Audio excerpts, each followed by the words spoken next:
ભાષા સજ્જતા, ભાષા સજ્જતા.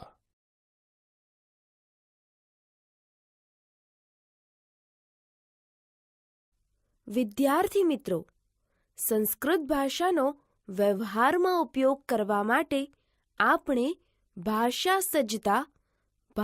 સજ્જતા દ્વારા ભાષાની કેટલીક વિશેષતાઓનો કેટલાક મુદ્દાઓ દ્વારા અભ્યાસ કરીએ. કૃદંતાની, કૃદંતો.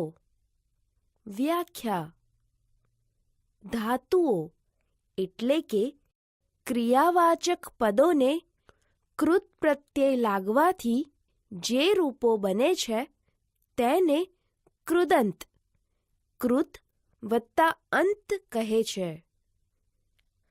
હવે આપણે કેટલાક કૃદંતો જોઈએ. સંબંધક ભૂતકૃદંતમ, સંબંધક ભૂતકૃદંત. વ્યાખ્યા: આ કૃદંત ભૂતકાળમાં થયેલી ક્રિયા દર્શાવે છે. આ કૃદંતનો થતી, થનાર કે થયેલી બીજી ક્રિયા સાથે સંબંધ હોય છે. તેથી તેને સંબંધક ભૂતકૃદંત કહે છે.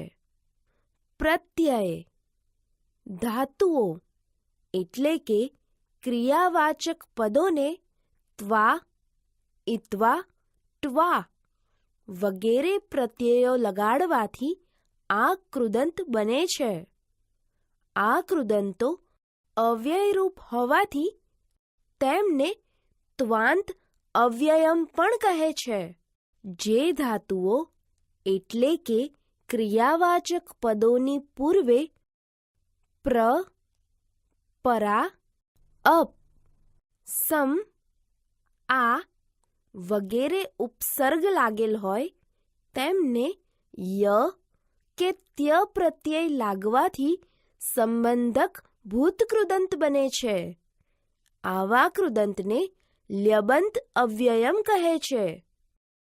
હવે આપણે ધાતુઓ એટલે કે ક્રિયાવાચક પદોને લાગેલા સંબંધક ભૂતકૃદંતના પ્રત્યયો દ્વારા બનતા રૂપો તથા તેની વાક્ય રચનાઓને સમજીએ. ક્રમ: ધાતુ, સંબંધક ભૂતકૃદંતના રૂપો. વાક્ય રચના: 1. ગમ, ગચ્છ. ગત્વા એટલે જઈને. સહ શાલામ ગચ્છતિ તે શાળામાં જાય છે. સહ અભ્યાસમ કરોતિ તે અભ્યાસ કરે છે.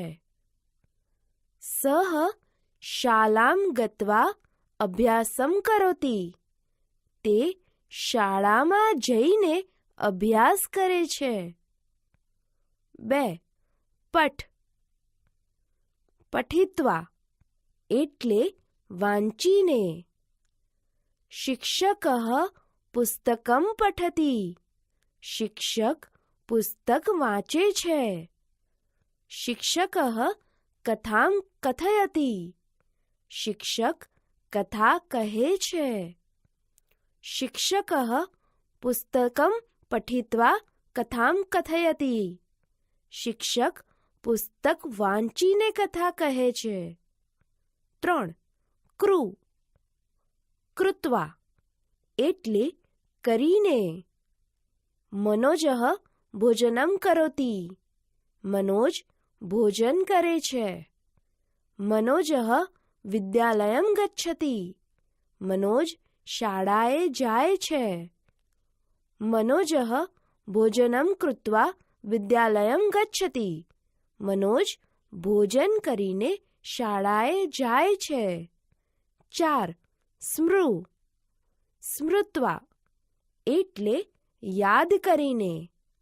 પ્રતીક્ષા સરસ્વતીમ સ્મરતિ પ્રતીક્ષા સરસ્વતીને યાદ કરે છે.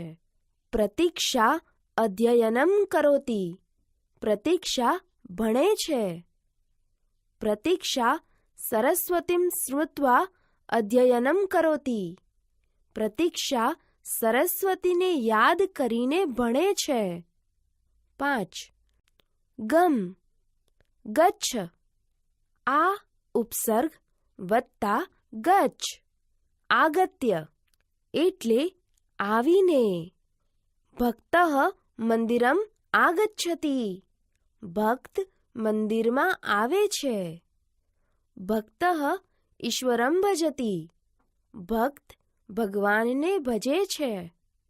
ભક્તઃ મંદિરમ આગત્ય ઈશ્વરમ ભજતિ. ભક્ત મંદિરમાં આવીને ભગવાનને ભજે છે. હેત્વર્થ કૃદંતમ. હેત્વર્થ કૃદંત. વ્યાખ્યા. વ્યવહારમાં હું આમ કરવા ઈચ્છું છું જેવી ક્રિયા દર્શાવે છે તે કૃદંતને હેત્વર્થ કૃદંત કહે છે. પ્રત્યય. ધાતુઓ એટલે કે ક્રિયાવાચક પદોની સાથે તુમુન પ્રત્યય ઉમેરીને જે પદ બને છે તેને હેત્વર્થ કૃદંત કહે છે. આ કૃદંતો પણ અવ્યયરૂપ હોવાથી તેમને તુમંત અવ્યયમ પણ કહે છે. હવે આપણે ધાતુઓ એટલે કે ક્રિયાવાચક પદોને લાગેલા હેત્વર્થ કૃદંતના પ્રત્યયો દ્વારા બનતા રૂપો તથા તેની વાક્ય રચનાઓને સમજીએ. ક્રમ. ધાતુ હેત્વર્થ કૃદંતના રૂપો. વાક્ય રચના. 1. દા દાતુમ એટલે આપવા. અહમ ત્વમ આમ્રફલમ દાતુમ ઇચ્છામિ. હું તને કેરી આપવા ઈચ્છું છું. 2. પા પાતુમ એટલે પીવા.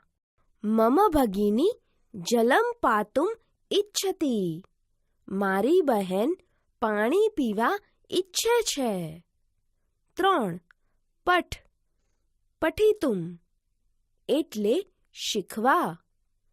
એકલવ્યઃ ધનુર્વિદ્યામ પઠિતુમ ઇચ્છતિ સ્મ. એકલવ્ય ધનુર્વિદ્યા શીખવા ઈચ્છતો હતો. 4. હસ હસિતુમ એટલે હસવા. પ્રેક્ષકાઃ હસિતુમ ઇચ્છન્તિ. દર્શકો હસવા ઈચ્છે છે. 5. ખાદ ખાદિતુમ એટલે ખાવા. અનિલઃ મોદકમ ખાદિતુમ ઇચ્છતિ. અનિલ લાડવો ખાવા ઈચ્છે છે. વિધ્યર્થ કૃદંતમ વિધ્યર્થ કૃદંત. વ્યાખ્યા. વિધ્યર્થ કૃદંત જે નામપદના વિશેષણ તરીકે વપરાય તે પ્રમાણે તેના લિંગમાં ફેરફાર થાય છે. પ્રત્યય. વિધ્યર્થ કૃદંત તવ્ય પ્રત્યયાંત તથા અન્યર પ્રત્યયાંત હોય છે.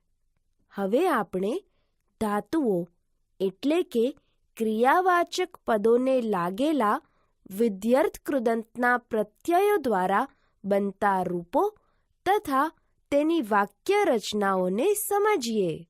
ક્રમ. ધાતુ વિધ્યર્થ કૃદંતના રૂપો. વાક્ય રચના. 1. વંદ પુલ્લિંગ વંદનીયઃ એટલે વંદન કરવા યોગ્ય. રામઃ સદા વંદનીયઃ. રામ હંમેશા વંદન કરવા યોગ્ય છે. સ્ત્રીલિંગ વંદનીયા એટલે વંદન કરવા યોગ્ય. માતા સદા વંદનીયા. માતા હંમેશા વંદન કરવા યોગ્ય છે. નપુંસકલિંગ વંદનીયમ એટલે વંદન કરવા યોગ્ય. ભગવદ્ ગીતા પુસ્તકમ સદા વંદનીયમ. ભગવદ્ ગીતા પુસ્તક હંમેશા વંદન કરવા યોગ્ય છે. 2. ખાદ પુલ્લિંગ ખાદનીયઃ એટલે ખાવા યોગ્ય. મોદકઃ ખાદનીયઃ. લાડવો ખાવા યોગ્ય છે. સ્ત્રીલિંગ ખાદનીયા એટલે ખાવા યોગ્ય. રોટિકા ખાદનીયા. રોટલી ખાવા યોગ્ય છે. નપુંસકલિંગ ખાદનીયમ એટલે ખાવા યોગ્ય. વ્યંજનમ ખાદનીયમ શાક ખાવા યોગ્ય છે.